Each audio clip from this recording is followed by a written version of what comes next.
Alrighty, guys. We're doing like a daily, like something nice and quick. Shut up, Google.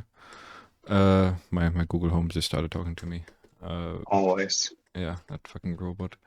Anyway, I already went ahead and did a tiny little simulation here. I'm gonna talk you through how I did that. It's super simple. Basically, if I turn off all the simulation stuff, I took a shitload of these. Let me turn on the camera. Little moss mounts. It's an asset from Quixel. If you download Quixel Bridge, you can. I like to go on 3D assets. I know collections, environments, nature, and then pick whatever I'm working on. At this time, it was, I think, the Nordic Forest, if I'm not mistaken, like one of these mossy mounds, mossy embankments. And because I didn't want to like do the whole thing only using Quixel stuff, and because we're kind of not really supposed to, I decided to only use one and duplicate it a bunch because it turns out, you can't really tell.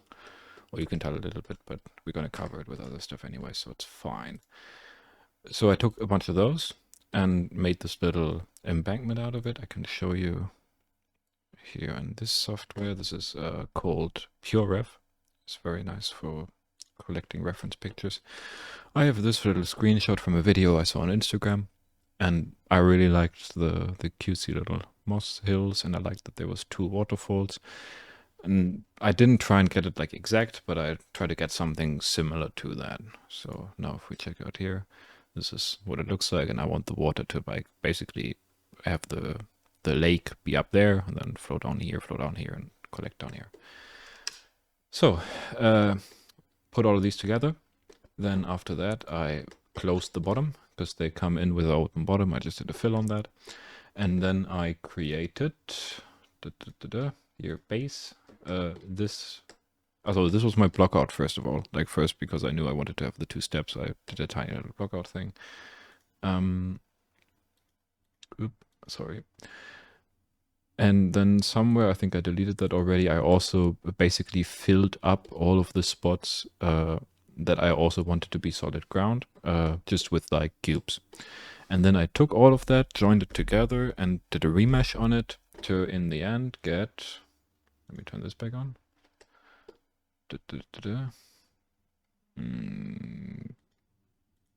It's in here. I just turned the visibility to joined rocks. Display as solid. This object here is all these rocks joined together with a remesher, together with the cubes that I put. And then I created the domain for the flip fluid simulation. Flip fluid is in our shared assets thing. I think Martin graciously shared it with all of us. So if you want to try it out without buying it, there you can.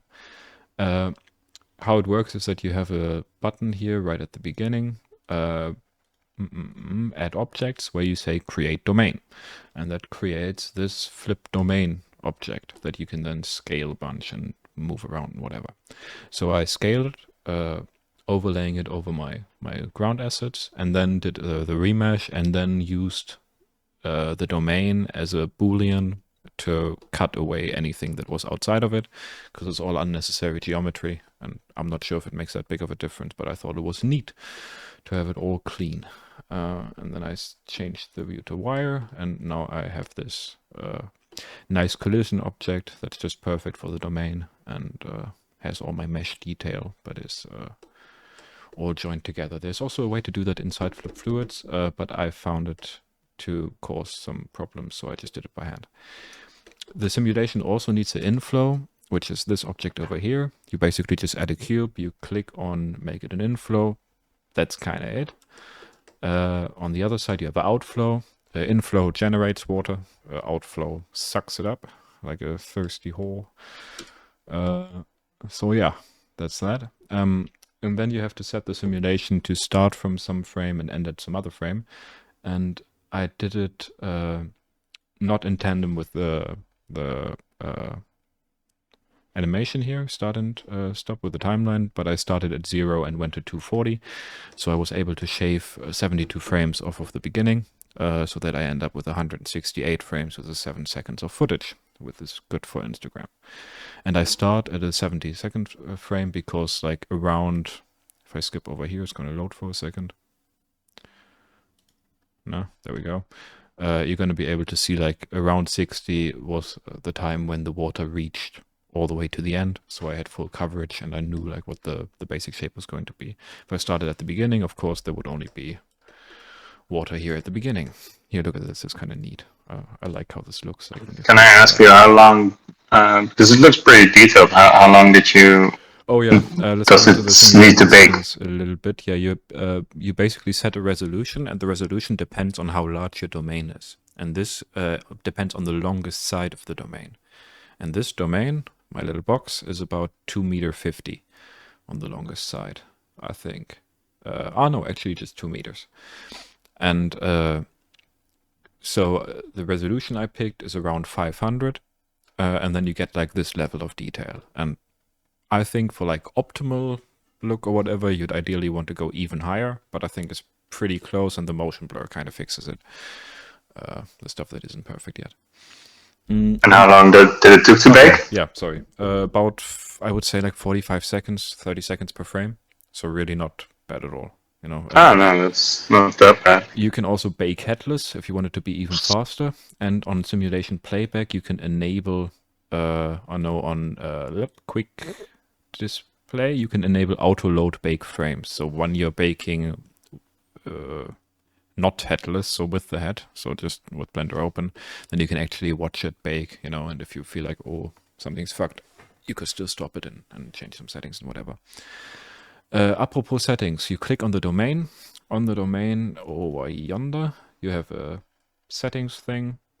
I basically didn't change anything. I turned on the white water, which you have to do somewhere here under white water.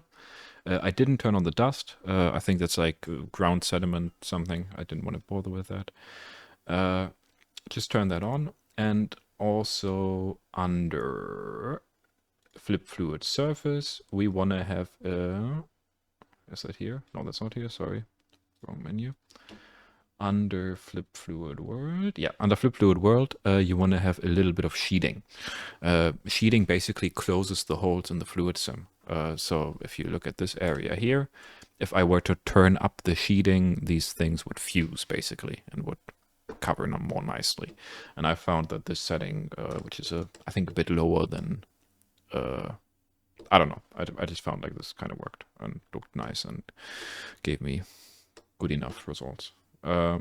Anyway, then you bake that, and then once it's baked, everything becomes very slow and fucky in the viewport. So basically, you don't want to play animations anymore, whatever. When you're gonna deal with animating after you've done that, it can make sense to create a second file where you just completely delete the bake or link to an empty bake or something like that, just to be able to quickly play the thing back, you know, and then like append it to the scene with the bake or whatever, because you're not going to get any playback out of this anymore. Anyways, so then we have all that. I modify the materials a bit. Each of these, there's here a tab called materials. You just click on it and then you can select from the defaults. And I just selected water clear and then the foam, bubble and spray one. For the dust, I don't need any. And for each, I changed the settings a bit. I think I gave them more specular, more transmission, and some of them I reduced the alpha because I felt like it was too extreme. And also, I really changed the scale on everything. If you go over here, there is particle scale somewhere. You need to select a particle for that.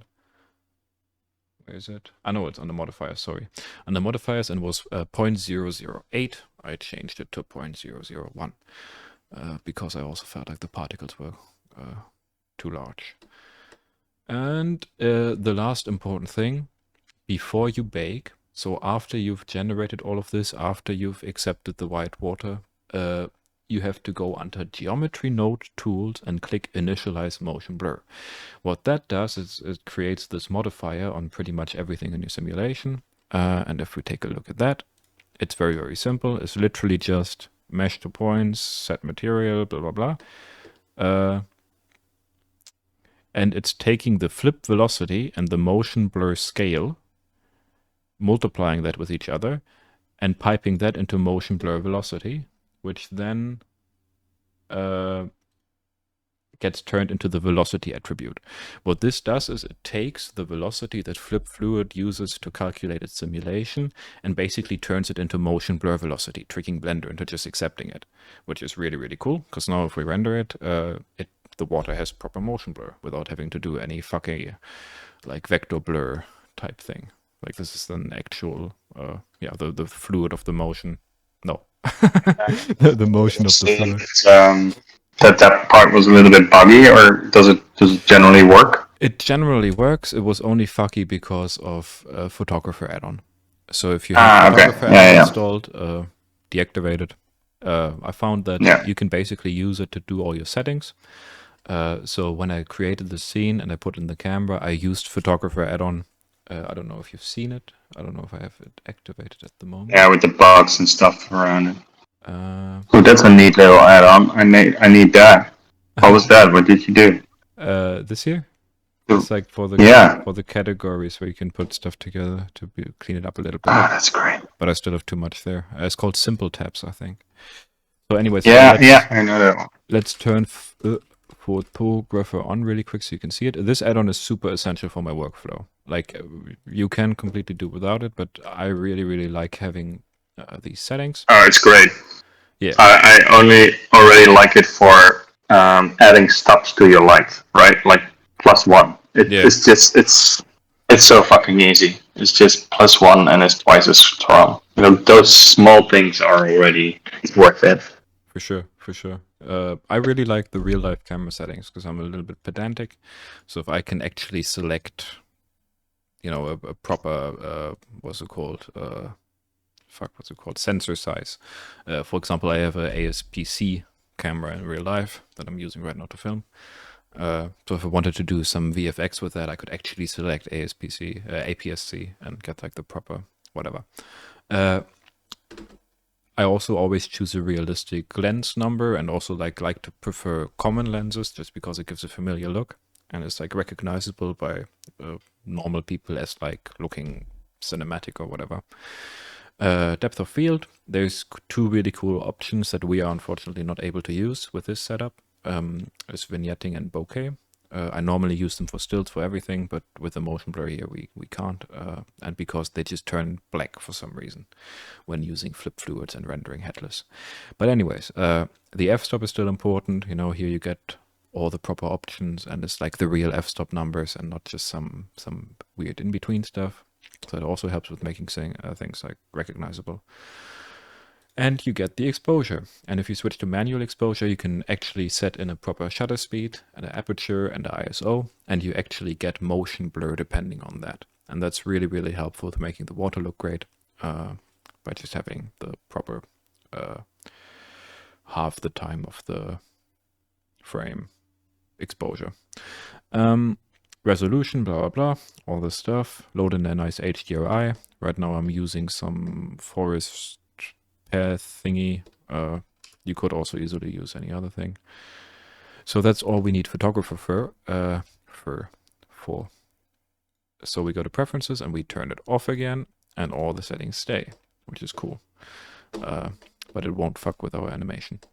Okay, and so now the part that we're actually going to do together, now that we have this, because basically after you've initiated the geometry nodes thing, you just click bake, you just let it run through, and then you marvel at the glory of the water sim.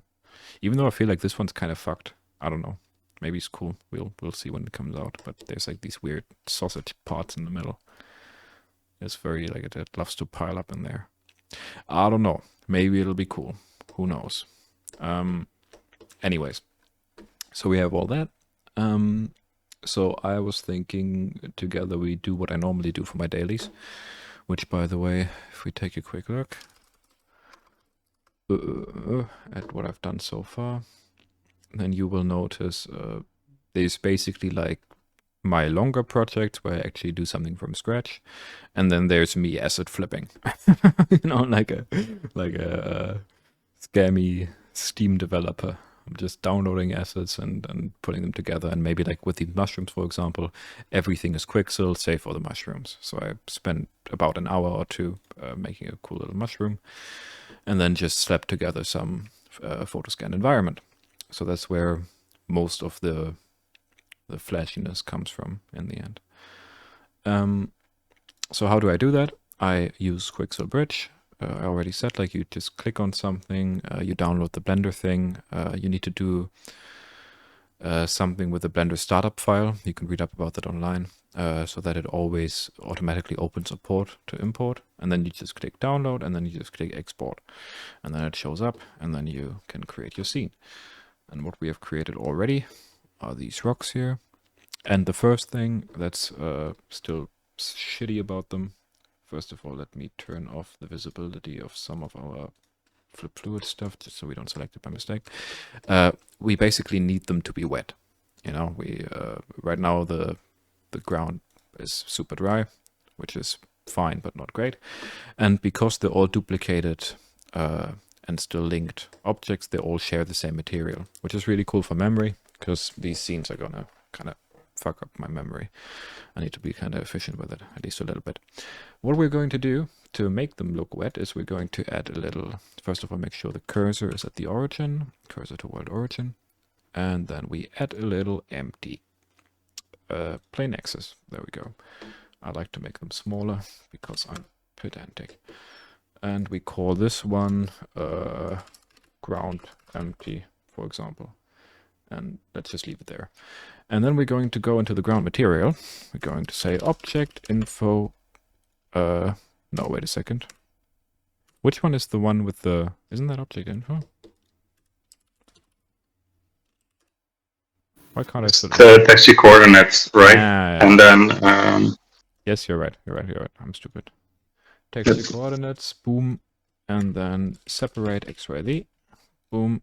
We would take the object from our empty. So now we basically have a gradient on all of them that goes from 0, you know, from here up to wherever. And we're going to use that to basically make the wet parts, like the parts more to the bottom, look wet. And we do that by using a mix color. Boop. We plug that between the albedo and the other thing. We make some kind of scummy looking brown, which should be like around here maybe, and make it real dark. There we go. And then we use this here, the Z, so the up thingy, and we're going to put a little map range between that. There we go. Let me just very quickly select a couple of nodes and turn off the previews for them, just because it's kind of ugly. There we go. Okay, and now we have this, if we make it visible, we have this gradient here, which we need to still hone in a bit. And that gradient controls the mix. So how much of the darks thing actually will come through, and we set this to multiply, just because I like the way it looks. By the way, when we import the Quixel assets, they come with no specular. And I found that putting them at 0.5 specular is kind of too much. I don't know. I feel like they get affected too much by the scene lighting, even though normally you would 1.5. So I put them at 0.1, which give them some amount of scene lighting, but it's still mostly the photo screened texture. I found that works. That helps a lot. Like I had a lot of times where I set up something from Quixel, like a model, and it's like, ah, fuck, this looks like horseshit. It reacts to too much. Yeah, you need to have it like around 0.1, 0.2 or something. It also depends on the object. Like some stuff looks better with higher. It's just in general marked. Yeah, it wasn't always. Yeah. All these settings, like, they're supposed to have a photoreal proper setting, but they don't really work. So you can just kind of treat it artistically anyways. You know, don't really worry about what's the proper one, and just put metallic on a fish. Yes, exactly. It kind of works.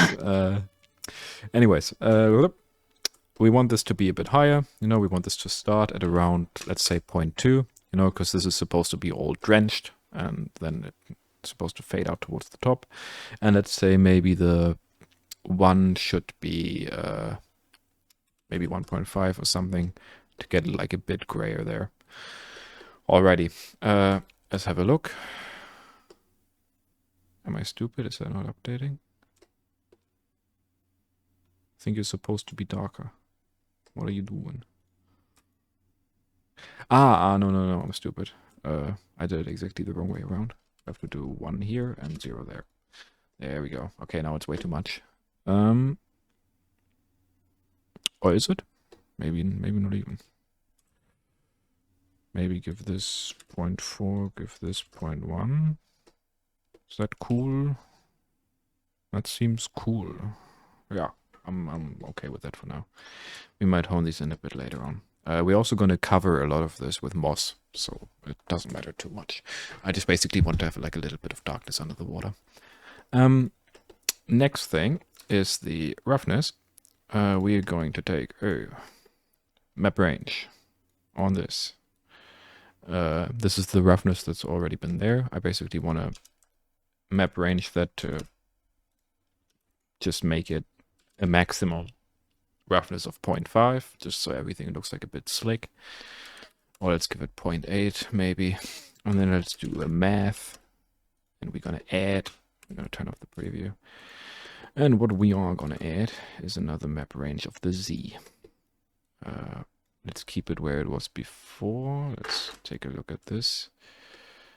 Is this correct? Is this what we want? Do we like this? No, we don't like this. We want this to go from 0 to 1 because we want it to be like dark at the bottom now. Am I stupid right now? No, I don't think so. I think I'm being very smart.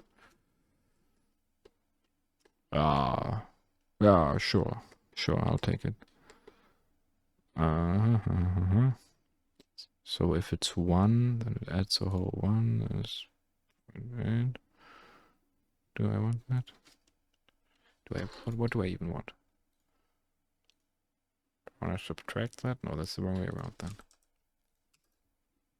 But yeah, maybe like this. Yeah, that's what we want. Exactly. We want a gradient from the, let's do from all the way to the bottom to 1 or 2.6 maybe. What's going on here? Is that too much? 0.4. Eh? I feel stupid. Huh? What's going on now? I'm measuring this from 0 to 1. From 1 to 0. Huh? Why is this spitting out 0? This doesn't make any sense. I think I'm being dumb. Something not updating. Oh, it's not updating. Maybe we just need to do this. Yeah, sorry about that. So everything was fine. So we don't want to subtract, we want to add. We want to do this. And then basically we're going to make it... fuck it. Let's do it the other way around. Let's subtract and let's switch these. And then we, for sure, are like making the bottom more wet than the top. Yeah. Yep. Why is this completely white again? What is going on with my preview? This is fucky. Anyway. So much for that. Now it looks kind of wet. Maybe a little bit. So now we want to add a bunch of moss and other stuff. I already prepared a little group here. In my asset library, I have a kit from asset browser. There we go. I have a kit from, let's search for moss, from Blender Market that was graciously donated by Martin. And in that pack are these little cute clumps of moss. There's basically 2 ways we can use to get these to nicely conform to our shapes. One would be to use a lattice modifier and a lattice, and then be able to, yeah, wait a second, let me select these 2 and isolate them. Also, it can't be in edit mode. Bip, bop. There we go. So I could use these vertices of this lattice. I don't know if you know how a lattice works. this object has a lattice modifier. This lattice gets scaled without the scale being applied around the thing, and then on the lattice you decide its resolution, and then you can pick the vertices and you can bend it, you know. So I could select a couple of these and then do something like this, or move it down or whatever, in an effort to make it conform to the rock in a nice way. But even easier than that, even though it's destructive, would be to delete this stuff. Actually, delete this whole moss, and literally just go in from the asset browser. Maybe for this time, disable the visibility of our mesh from the water, and just drag in these clumps of mesh, you know, and just put them places. No, oh, this one is that's a nasty one. We want nice and flat ones. That's also pretty nasty. Are you flat? Oh, holy shit. That's a big one. You're kind of flat. That's good. So I basically just want to start placing these around where I would want them. Also, right now it's kind of fucky, because the geometry of the underlying thing is deciding how it's supposed to be pasted. It's very easily fucky. So what we do then, in an effort to make them conform more nicely to the rock or to the ground, is I just go in edit mode. I do, what's it called? Proportional editing, and I just do it like that. Oh, and then I literally just very hackily move it around so that it kind of sticks into the ground, but not really, you know, so it conforms nicely, and all the same at the same time keeping this view in mind, you know, so I can kind of pick out the problem areas and move things a little bit, you know. And then, yeah, this one I would call done. Oh, let's put another one. This, we don't even need to go that far. Let's just put it here maybe. Give it a little bit of a spin. Push it in a bit. And then pull it out a bit.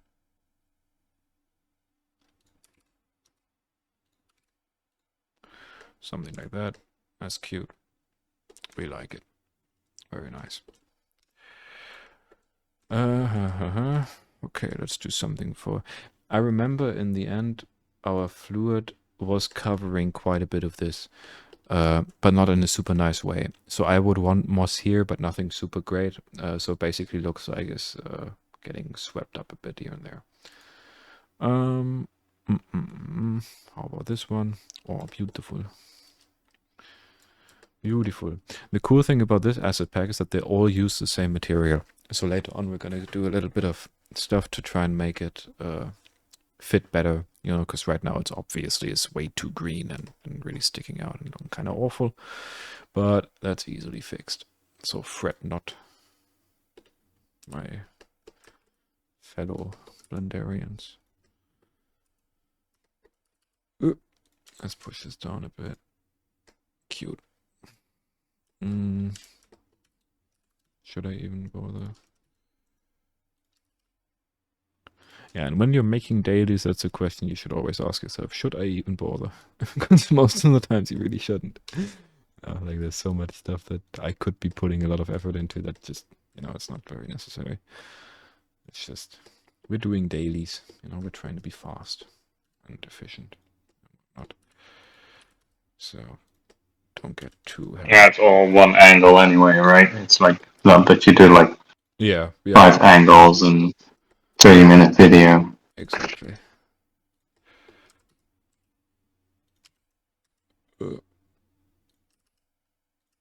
Yeah, so now you can watch me place moss, which is interesting.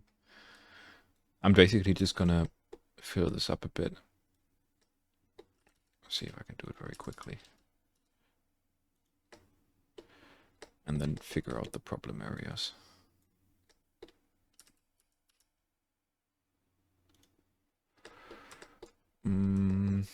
In general, in the larger scheme of things, we will put like some nicer stuff in the background anyways later on.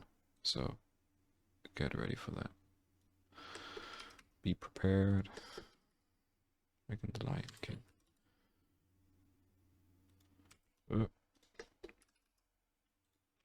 Beautiful. Oh, so beautiful. You look like Linda Evangelista. Oh, this moss is really good. It's one of my favorites.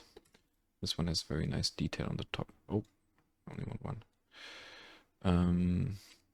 Let's put one of them here. That's cool. Because this one, as you can see in the render preview,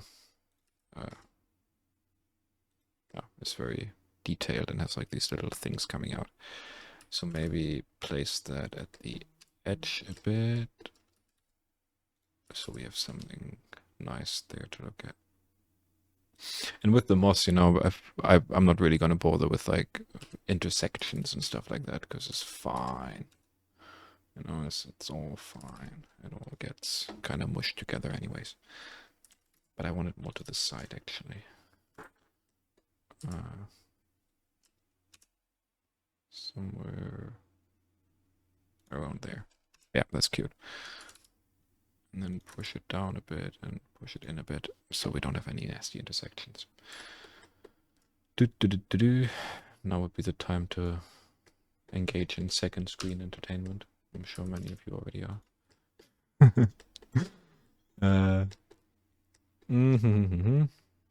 Just get some patches here on the top. Make it quick. That's actually pretty close already to being done. I want something there. Just gonna put my cursor there so I can find it. Beep. Beep. Plop. And I'm not even paying attention really, like which ones I'm picking and if it's the same one again, because really you're not gonna see it. Boop. Boop. Bip. Yeah, I think I used this one already, but who gives a shit? Alright, so we go back into the shader editor. We click on our beautiful moss. First of all, we grab this from our ground because we want them to match nicely. We take all of this, put it here. We can join this. I'm using Noodler. Oh no, I said you know it. It's like the thing that everybody uses for the node things. Anyway, so we're gonna put this in here to basically have control over how dark we want it to be, and yeah, we already see like it's blending much nicer. Let's give it like a 0.7. We want some specular, which we already have here, but maybe we want a bit of a map range in there to heighten that a bit. Go from 0.2 to whatever, yeah, sure, looks good. Then we want to have a map range to lower this. So from 0 to 0.8 maybe, to make it more shiny, because we love shiny things. Oh, and that's actually pretty cool already, I would say. It already blends in pretty nicely, not too shabby. Okay, cool. So we have our water, we have a little bit of moss. We want to fill out the background a bit. I'm thinking bigger element up here in the corner, maybe some smaller stuff there. So let's place a cursor. Let's create a new folder in our objects thing. Call it background maybe. Let's go into Quixel and let's pick out a nice little tree stump or something. Martin, you want to pick one? Sure, something that breaks at the end. Let's go with broadleaf forest. Not too phallic. What? Yeah, that one underneath that one. This large fallen tree. Ah, the large fallen tree. All right, cool. Yeah, the top one. That one is nice. Okay, we take 4K texture. We just click down. Do you want to pick one? Yes, that one, not that one. No, that's a good one. Okay, so we download that. At the same time, let's have a gander at the rocks. If there's anything we like, anything pretty. Oh, these ferns I already downloaded. The ferns. Let's import. Ferns are nice. Yup, ferns are lovely. This is lovely. Wood sorrel. We will take that for a bit of extra flavor. Is our tree done? No, our tree is not done. Sorry about that. Should I sing something? Yeah, it's almost done. Yeah, it's gonna be there in a second. Anyway, we can already start manhandling the fern. Let's turn it off for now. Oh no, I hate that. It's funny. It's like that never worked for me. The straight import to Blender. It like. Yeah, you need to have like the startup file thing, because otherwise it won't open the port or something. Yeah, I know. Just drag in like the what is it, the FBX or the OBJ, and then just connect. No, there's like a in the Blender ship startup manual thing. There's a piece of code you can put there to basically start the. Because what you normally would have to do is go into preferences under Quixel Bridge, and then or is it here somewhere? I'm sorry.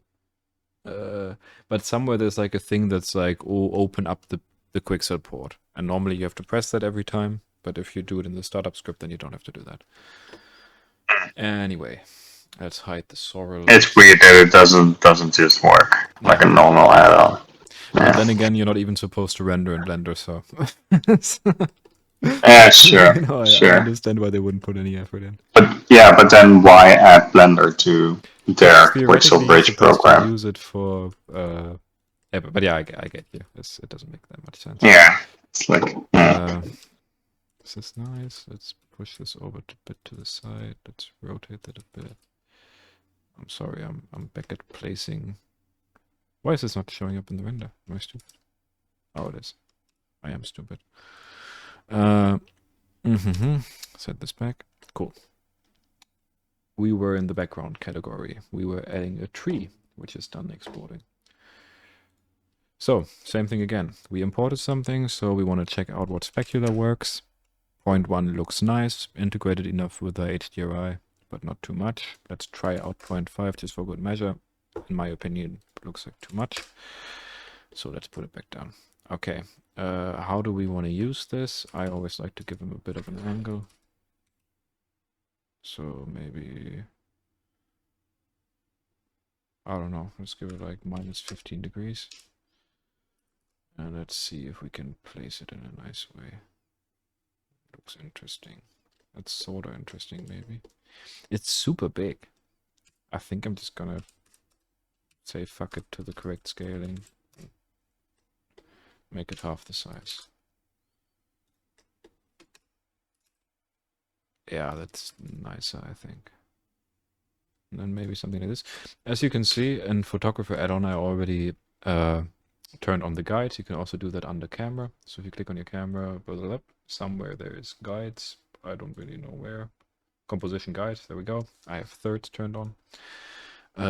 So I can always line things up to the thirds, and I just kind of habitually put stuff like, I'm seeing this feature here, and then I'm thinking, that goes on the thirds line. Composition, yeah? And then I call it a day. That's how I do stuff. Alright, let's put some moss on the little thing. I'm gonna just use the asset browser real quick, because it's easier to drag in. That's too big. Which patch looks fine? This is even bigger. This is fine. Cute. Yeah, that's great. I'm gonna place that here in this little fork of the tree, just because in my mind that's where that kind of moss would grow, where there would be some moisture collecting. And now I'm using the proportional editing again, just to like bend it around the trunk a bit, you know, make it look nice and integrated, without putting too much effort into it. Alright, maybe another one here, for good measure. Push that in a bit, go into the edit. Oh, of these one we have a couple, so we want to first make it an individual thing. Just to not mess anything up too much. Grab it here, push it down a bit. How's that looking? Oh, that's barely even showing up.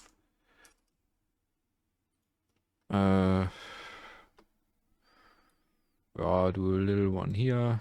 Yeah. Do maybe a bigger one here. That's beautiful. As you can see, like, it is very forgiving. It really doesn't matter that much what you're doing exactly.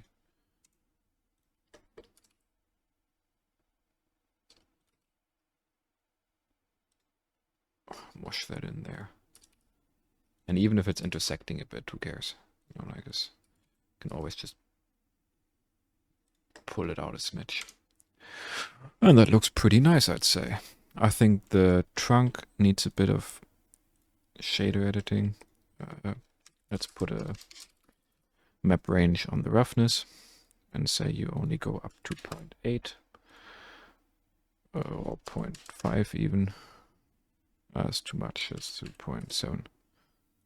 Ah, that's neat. And we're also going to do the same trick that we did here. We're just going to use the multiply and put that at like a little bit, just to have like a bit of that color in there, just because I think it gives like a nice wet look to have things a bit darker. Maybe just 1.5. Yeah, maybe just a bit. Okay, cool. So much for that. Now for the photo scanned assets besides Quixel. I really like this guy called fish.asia on Sketchfab. Let's go into my Blender folder. Here we go. This guy here. And he has these stunning photo scans. Like, they're incredible. It's unreal. Like, the level of detail. Like, look at this bullshit. It's not even funny. This is like a beetle bug, and you can see the claws of the beetle bug. You can see every single hair of him. It is unreal. How the fuck do you photo scan? It doesn't even matter. Anyway, he's very, very good. I love him. I went and I googled fish.asia, or not googled, skeleton. Boom. Here's a bunch of these skeleton scans. And one of them is this deer head, which I liked. And forest scene, deer head. That's a match made in heaven. So I went ahead and I imported it. You do that by creating a collection, and the collection saying file, import, gltf, and then the file just shows up. It's going to be way too big, and the polygons are super dense, but that's fine. We don't really care, because we're only going to use one of them. I put that right here, nicely on the thirds, like always. I wanted it to interact with the water originally, but because during the length of the video it would be impossible to do the actual baking, I decided against it, and I just decided to put it up here. And in an effort to integrate it to the scene, the idea was kind of that some deer went and maybe he went for a little drink or something and then croaked miserably. So I put it like it's kind of maybe died here. And then I took a spine, which I actually took from a Blender Kit dog skeleton. So this is a dog's spine on a deer's head. But who cares, huh? It's all biology. And I put that here, and then I assigned it the shader of the deer head, which of course didn't really work with the UVs and whatnot. But then I use mapping, and I am vector adding a noise textures color before the mapping into the UV. And what that does is basically just blurs it. So now on this element, we don't really have a proper color or proper shading, but we have a blurred version of the deer's skull's color, so it matches, and because we only see a little bit of it, it looks perfectly fine. So now we have this little story element of like, yeah, some deer dying there, and the spine makes it less of like random deer skull placed and more of like a integrated thing or whatever. So now that we have that, let's get into our fern. When you import it, you get this, and in this are all the ferns stacked on top of each other. So first I will move this out of the way, and then I will grab the ferns one by one and start placing them where I feel it would be cool. So maybe put one. Now here's like this whole mound out of stuff, so maybe I can put it like on top a bit. And I'm going to turn it a little bit to create some kind of relationship between the lines of this thing and the lines of that, but not too much, just a bit. Let's take the next one. We can also just point with the cursor and then say selection to cursor. You know, that's like an even quicker way to do it. So this really big one, maybe we push it somewhere like here and make it lean a bit this way, maybe to suggest some kind of whatever. Who knows what I'm suggesting? Like the next one. No, not cursor to world origin. This thing here. Beautiful. Oh, magnificent.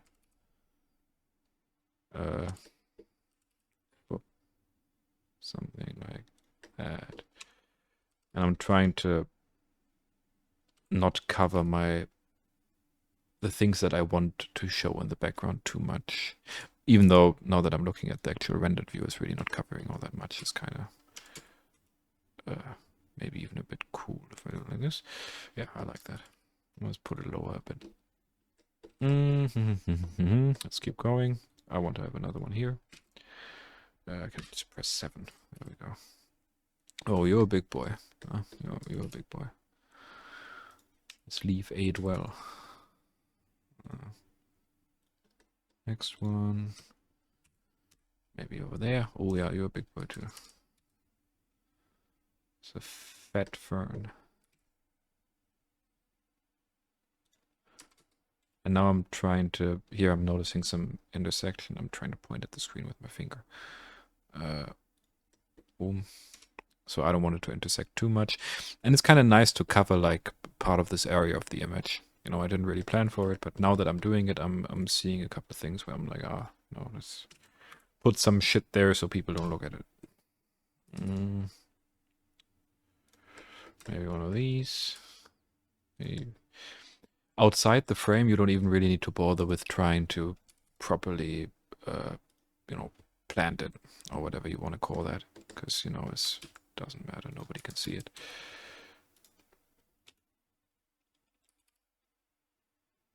Yeah, let's cover the horns a bit. Yeah, I like this. That's cool. Okay, cute. I think we're getting there. I think a lot of the other fern for now we can leave out of the picture. Let's get into the sorrel. Just like little clovers, basically. Same thing, this time more detail-based. Let me turn on the water. Just so I have an idea where I definitely don't want to place it. And also so I have an idea where we maybe want some more moss. Okay, and I'm immediately noticing this area over here could really use a little visual detail. So maybe do this, and then say, please, Mr. Sorrel, come over here. The water is lovely. Yeah, and it's fantastic. Whoop, whoop, bam.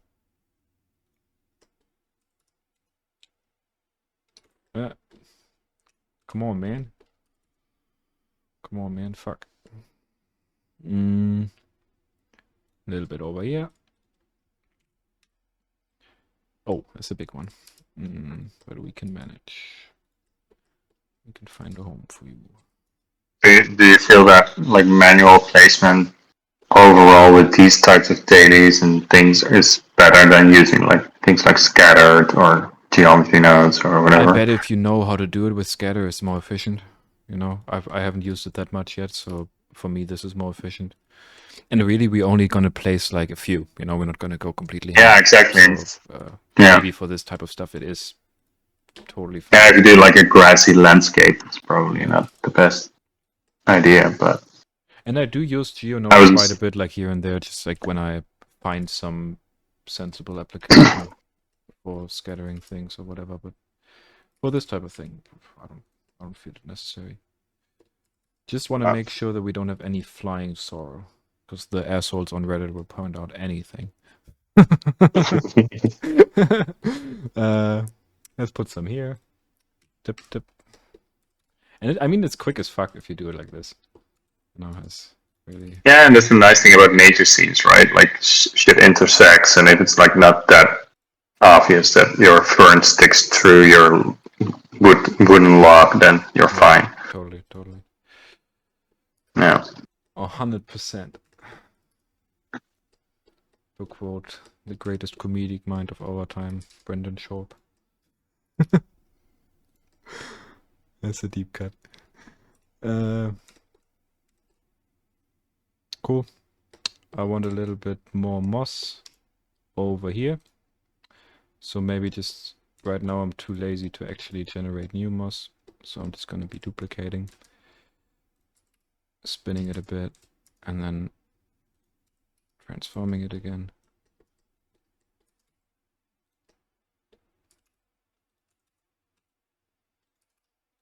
And also with the water, the moss actually is a very cool way to make the intersections of the water look a lot better. Like, if we look at this here, for example, this is kind of nasty, but just by doing a little seam of moss, we can hide all those nasties. And then it looks very professional. We also have a bit of stretch texturing because this one I stretched a bit just to quickly get the shape. But those kind of practices are totally fine because, again, we can hide pretty much anything with enough moss. All right, let's have another look. I want more of this over here.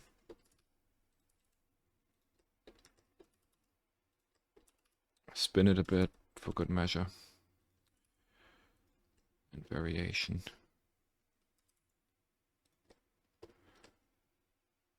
Beautiful. Anything else very obvious that we need to fix? I think the areas that have fairly thin sheeting of water, like for example this area here, can also use some amount of moss just for making it feel like the water is flowing around something, you know. And so we use something that's like not very obtrusive, that wouldn't make you think like it would stop the water in any meaningful way, and also make it like, let's say, half the height, just to give it like a feeling like it's been, you know, flattened a bit, because the water's pushing over it, whatever. Yeah, so maybe like this. Maybe add a little bit more over here. And because we've already edited the texture on the other ones, it's automatically updated and included. And now I'm noticing we have this little area here that is still uncovered by moss that could maybe use another fern. So let's go back to our ferns, go through them. This is the first one that we didn't use yet. I just use them chronologically because I don't really give a shit which one ends up there. I want this one to be spun a bit. And I want it to be, well, it is already nicely intersecting, but let's make that even nicer. Oh, now we have the one leaf in the soup, so that's too much. Can't have that. No, maybe something like this. That's cute. Or is it too much? Let's put it more in the background. So I'm just going to drag it over here. Maybe even behind the trunk. And just quickly place it something like this. Yeah. So now we have a nice integration of the trunk. Also like with some background element. But we still have this bare piece of land here. That is not preferable. Let's see what else we have. I have all these other plant assets, so maybe there's some cool thing. I think there was also a bunch of rocks that came with the moss. Maybe try one of those. Boy, you're large. You're a big boy. You're a very big boy. Damn, are we all huge? Kinda, huh? Okay, guess we have to make it work. This one we can intersect to fuck, you know, because it's just like a rock sticking out of the ground. So maybe something like this. And we have to remember we didn't have it interact with the fluid sim. So it would be perfect if it didn't touch anything that should be interacting with fluid. It's still way too big. Let's give it 0.5. Let's look at it from the top so I can place it easily. And then let's maybe something like this. Does this suck? This kind of sucks. Oh, this... Does this spark joy? Maybe a little bit. Yeah, maybe a little bit.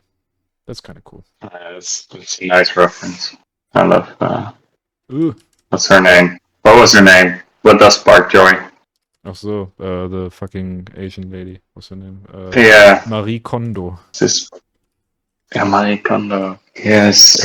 Does this Which spark is joy? definitely her very real name. Yeah. Marie Kondo.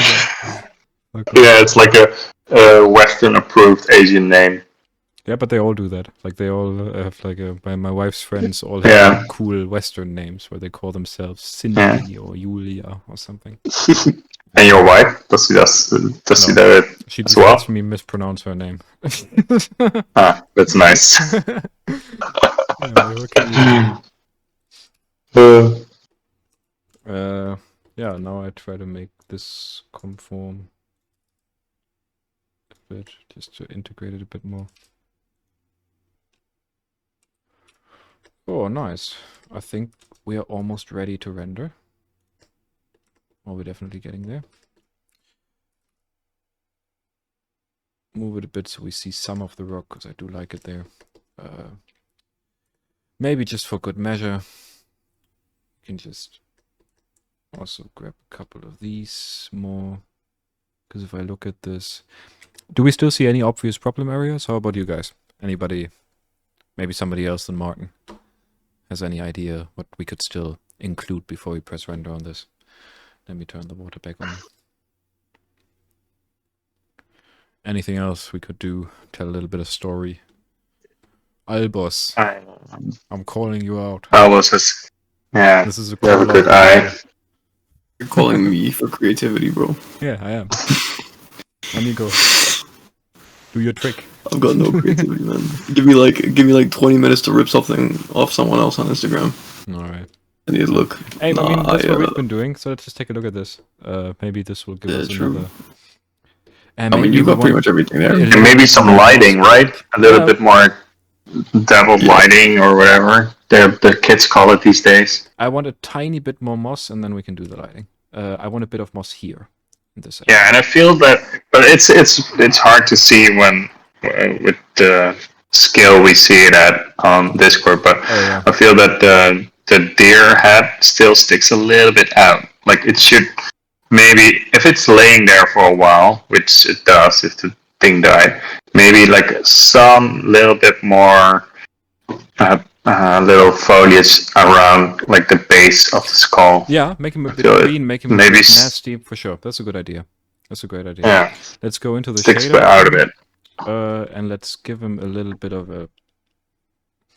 Let's use the object coordinate. So texture coordinate. Or not the object, I mean the generated. So if we do a separate XYZ on that. Boom. You know, the Z is going to be... Does that update with orientation? Apparently it does. Or it doesn't. Maybe it doesn't. Maybe it doesn't. Okay, so let's use that. Let's do a map range. Or let's do a color ramp. Just because it's a little bit easier to handle for this type of thing. Let's do a mixed color. Oh, where is it? There we go. I added a note somewhere. Who cares? Let's use this. Maybe we should use the same brown we used for everything else first. That's probably a good idea. So get rid of this. plug this into here and then flip it around. Because basically, is that correct? Am I doing things correctly? No, I'm not. I shouldn't have flipped it. I regret everything I've ever done. So we want to pull the white up a bit, maybe. Yeah, now we're getting some nasty grime on it. That's perfect. Okay, put this down here to have like some aging effect. I'm also going to use an add-on I have called Fluid, and that has a bunch of procedurally generated grunges. So I can just go into grunges here, and I can select something that looks nasty, like this. And then I have this grunge texture procedurally generated. Let me turn off the previews for these where we don't need them. And I can use the height of that. I can use a math node. Boom. I can say multiply this by the height. And then that... Should I do it like this? Yeah, let's do it like this. We just use a map range. Map range. Boop. And we turn it the other way around. Oh. My num block turned off. So now we're getting this grunge out of it. Let's hone in the settings a bit. That's nice.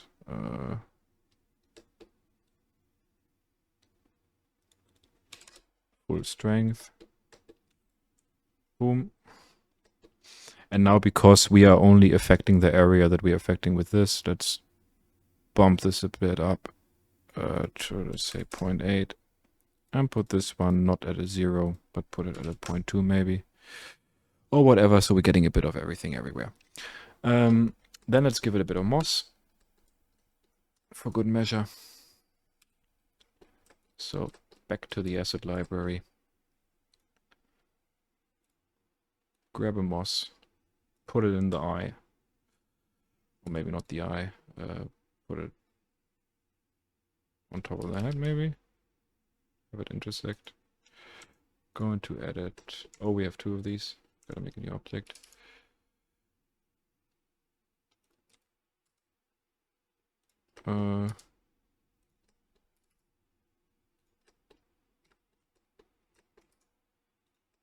Maybe a little something like that is cool.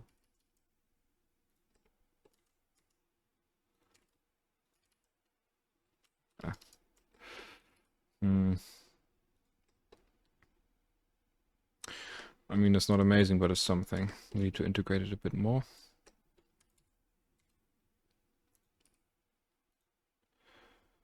That's getting better. Let's give it another long one.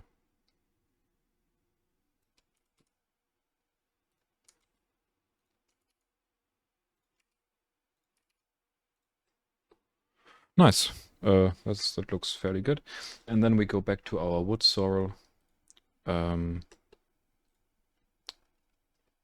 just go down here until we hit the main one. Perfect. And from this we want a single one. So there we go. It's a single one. And then I'm gonna place the cursor in the eye. And oh, delete everything. What the fuck? Okay.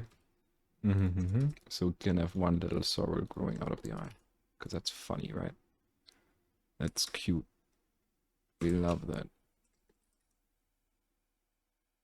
Love that for us.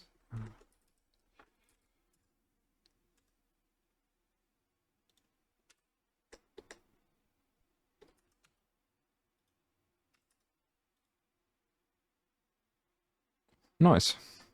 I like it. On the sorrel, I think we forgot to do our little bit of specular. I think these ones can take up to 0.5. Same goes for our fern, which, by the way, they all share one texture.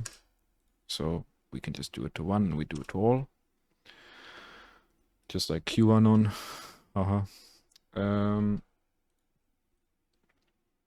And maybe one more background thing, because we still have a little bit of open area there.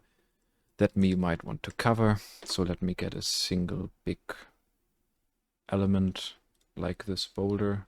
Oh, wait a second, let's just grab something that I've already downloaded so we can save ourselves from that misery. Environment. No, not historic. Not historic, we hate that. Nordic forest. And let's take one of the big boys.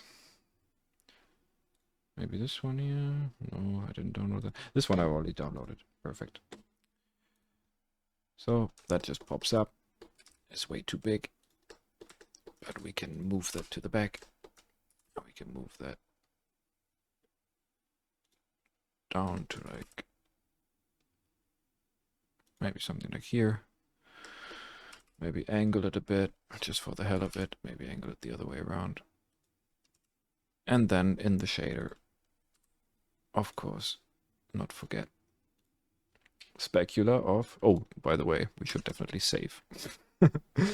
Specular of 0.1. And I think we're good.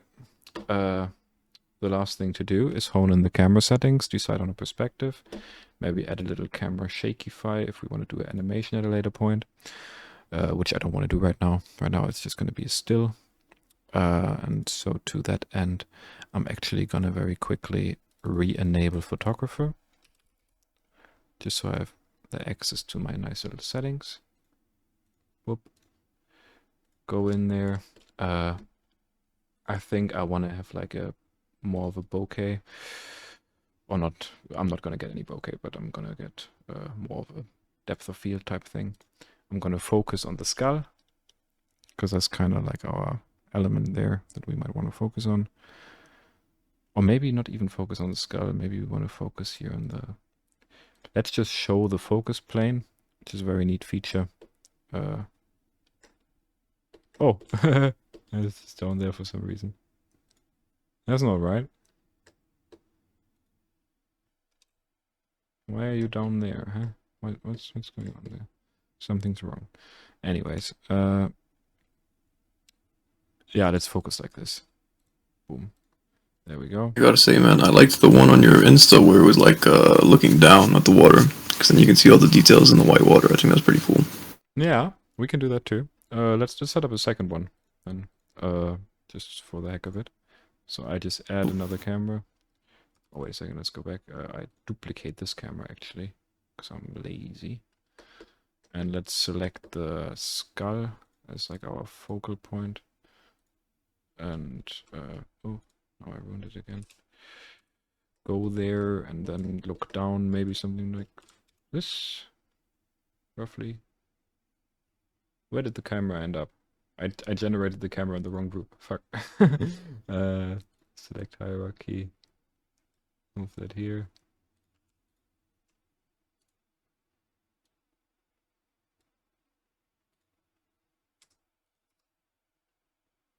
Okay, I have no clue what I just deleted, but I'm sure it wasn't important. Let's line this up. I'm gonna put the deer skull in the middle of the upper third. I'm gonna decide on a focus point to be the deer. Right, the plane. Okay, and now we need to hone in the exposure a bit, because we're way too high. Oh, that's pretty good already, actually. No, I'm happy with that, actually. Cool. Alrighty. Then we're done. So we go into preferences, we turn off photographer again, just to make sure we don't fuck anything up. We save, and then we render. I'm gonna first render out the first camera. Whoop. Because we planned the whole scene around that view. And what do? You go here, you go flip fluids, you go to the command line tools, and then you say launch frame render. And we are using the command line to render because that is what makes the motion blur work. Otherwise it can work, sometimes it doesn't. So it's better to do this. I think I set the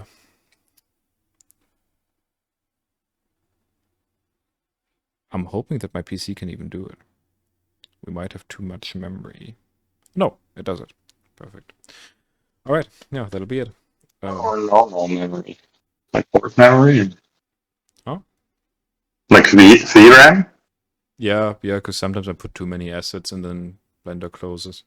Yeah, you only have the 24 gigs, right? So that's shitty. Yeah, I don't know exactly what I have.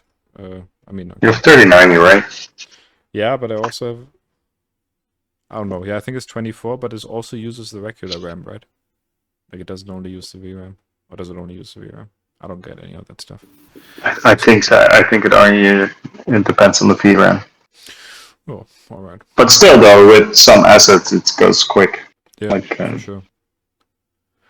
All right, now would be the time for questions. If anybody wants to know anything.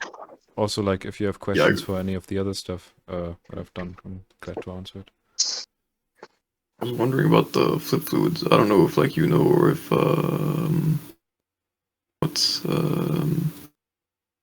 is it possible to, because, like, flip fluids, obviously, you know, it simulates using flips, so it's like particles. Is it possible to just render particles, or does it have to, like, generate a mesh? I don't know enough about it, honestly. Like, I can't really tell you. I think there's a way to probably convert the mesh, or to probably grab the data that the mesh is being converted from, I would guess, but that's a complete guess. I think it's possible, Thomas. I don't know how, but I thought I've seen it somewhere, and I maybe think that Mac knows this, but I feel it's possible since it's a flip. And I think it has to do with GeoNodes in the end, that you can pull that information with GeoNodes and then do other stuff with it. Man, because that'd be pretty cool.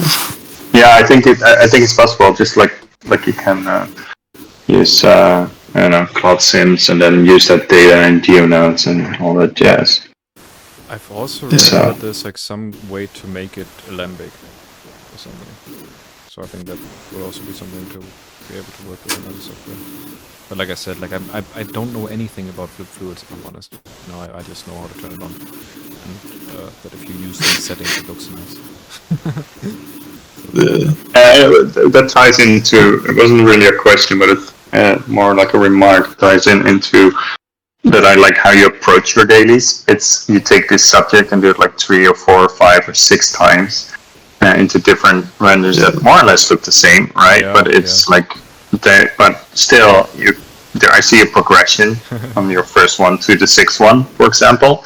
And then I feel really in that week that you take, like, I don't know, the spider took you a bit longer, but like to this, for example, that you really start to hone in onto how to do that, like get a bit more efficient in that week in doing that little part. Yeah, for sure. So to be honest, like the reposting of the stuff like this here, that's just me like having to work and then being like, okay, I still want to do it daily, so I'm just gonna be like super lazy and just do the same thing 3 times. Yeah, sure. And maybe for some things that's true, right? Like for the balls, like probably you did, and these like, here and like you this chase a couple parameters and that's fine. But for these with the flip, like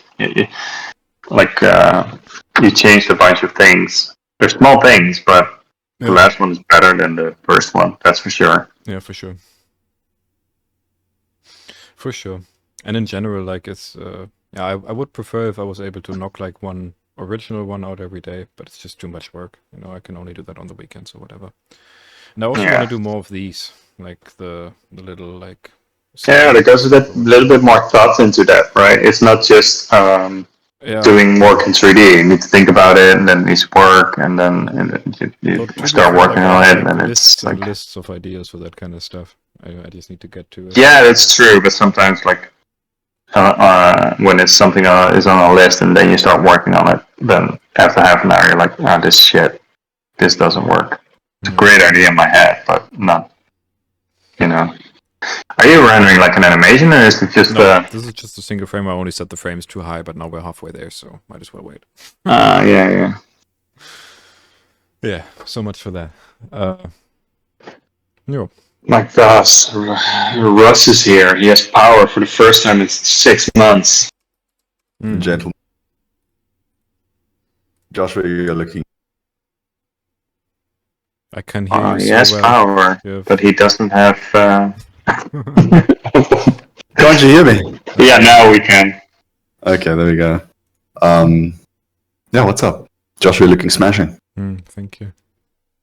Only Your latest, the latest thing that you posted, like, is probably the most photorealistic thing I've seen in a while. It looks astounding.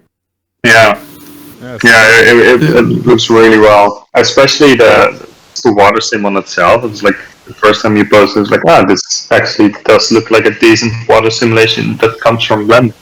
And normally, build. Right? It's like always you see like the big ass droplets, like the big ass biggest like goo. Goo, fast goo. Yeah, it sucks and it looks good. The one I sent you, Martin, the comparison of like the Houdini sim and then the Blender sim. It's just Jesus. When did you send this? I think it was a while back when it was a comparison or something. Like Houdini. Oh yeah, it's and you made that's true. It looks like melted cheese and it takes forever to cache and then it looks like garbage. And this looks great and I think it is partly to do with the settings, but it's also because you deal in a smart way with depth of field, motion blur, and all that jazz. The motion blur is a big part. The resolution of the simulation is a big part. So I'm really like cranking it pretty damn high. I should probably even crank it higher. You know, like they recommend like using like 120 and whatever, and I'm using like 500. No, 120 looks like Swiss cheese. Yeah, for sure. You can. Yeah. And the last thing is the collision object. Like, I think the reason why the other one's water looks so nice is not because I use like any very good water settings or anything like that, but just because the collision objects are basically what the real one would be like. You know, like I actually made like the little riverbed here. So all these bounces you're getting and all this sheeting and all this other stuff, like this basically comes from the geometry you're putting under it. You know, so if you do a good and the foam, dude. The foam is huge. Yeah. Like the little. Yeah, but I agree there. Like a lot of time, people try to make it more efficient by maybe putting like a easy going mesh underneath, so you don't have all this velocity and all the turbulence going on. But that takes away the realism, you know. Yeah, and if you do this remesh thing, like it even is pretty performant. You know, it's not even like that big of an issue that you. Hey, we're done. Oh, it actually rendered the wrong camera. There we go. But it looks nice. Great. Right. It's a bit pixelated from our end. I can probably... It took that long to render one frame? Like, only because the samples are way too high. They don't need to be that high. They had 4,000. How many samples was it? 4,000. Let me... Jesus, man. Make this the main camera. Where can I do that? Don't you just do that by doing this? Oh, it's not... It's in the fourth tab. Little one down. There you go. But I have it selected. Why is it rendering the wrong one? Maybe it's because it's in photographers to the main camera. Fuck. Let me delete this really quick. And let me set the samples down to 500 because we only really need 500. Divided by 8. Save. Flip. Prepare, no, command line, launch render. Anyway, yeah, so much for that. That was my tutorial. I think I'm gonna stop the recording after this is done. It's nice and practical. Yeah. Thank you. I don't think you probably didn't learn all that much because it's all pretty basic. But well, it reminded me about a bunch of things. That was good. Yeah, and also like with these basics, like you don't even really need all that much. You know, if you're hacky enough, I'll just use very simple techniques and get pleasant results. Yeah. And of course, it has real assets from Quick. Exactly, it was a good eye opener for like set dressing. That's what I picked up in this, man. Because like fucking, I don't do that shit. But like seeing you work with the asset library and all that stuff, I'm still stuck to like old. Like when I bring in Quixel Megascans asset, I like bring in the FBX and then I plug in all the image textures. Like it's just too slow. And then you can't. So I'm probably gonna have to figure out how you do that. Yeah, exactly. That's why I used to do dailies. Now I'm like on once a trimester. Yeah, I get it. Yeah, but it was a nice reminder about some things. Like a lot of these things, I except for the fluid sim, but a lot of these things I did before, right? Like a year ago, and then I started to get into more other things. Then and what was it like? Yeah, I was with Jacob like a week ago or something. I was doing something with like particles. Or I don't even know, and I immediately approached geometry nodes and this and all this shit, and then like after half an hour, I was nowhere, and then I was like, I can just use a regular particle system for this, and it took me like 2 seconds, right? And I had the result I wanted, and it was better. So, and this reminds me a little bit of that, like okay, take some scans, drop it in, Yeah, you know. be lazy. But I like that. That's a little bit how you work, right? And I like that. Yeah, and then when I have the time, I do the more creative stuff or whatever. You know, like More I mean, involved. the last one was like the flower, I think, or maybe this. It's like a little bit more involved or whatever, and then it's no bullshit, bullshit, bullshit, more involved, bullshit, bullshit, bullshit, more involved. Yeah, but on the other hand, the bullshit stuff like the crabs and the shark, like they pack a punch, right? Yeah, Because that's very nice. Hey, there we go. It's too bright though. I have to color grade this. yeah, But yeah, anyway. but the motion blur looks great. Yeah, and it's But that even better works. animated. Yeah, I'm still spotting some stuff like this. Here's still a patch where I should probably cover it with some more moss. Maybe fix this moss here a bit. But yeah, you get the gist. And I think the skeleton is cool. Yeah, nice. Alrighty. Yeah, cool, man. Recording now. Stop.